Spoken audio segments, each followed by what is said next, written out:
Here's a flight which, in my mind, doesn't make any sense. They started high, fast, relatively close to the runway.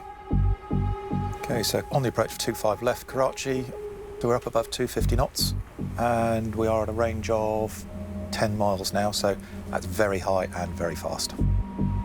There is a standardised way of approaching an airfield, and it involves being lined up in the centre line on the right approach path, which is a 3-degree slope. You want to be on speed, flaps set, landing gear down, and on the glide slope, engines at required thrust. And you need all of that done, as a minimum, by 1,000 feet.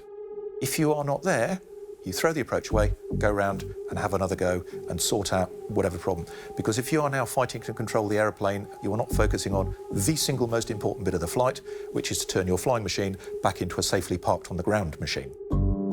In charge of flight PK8303 that day were Captain Sajjad Gul, an experienced pilot who had been flying with the airline for 25 years, and seasoned First Officer Usman Azam. Still an awful lot of energy.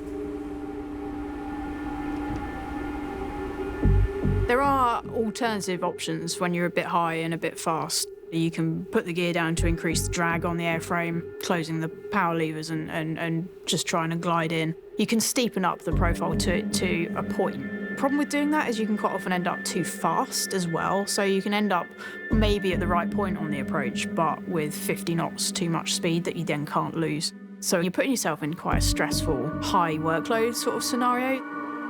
The easiest thing by far is to just fly a little bit further. There's no shame in adding a few more miles and maybe a couple more minutes to your flight time.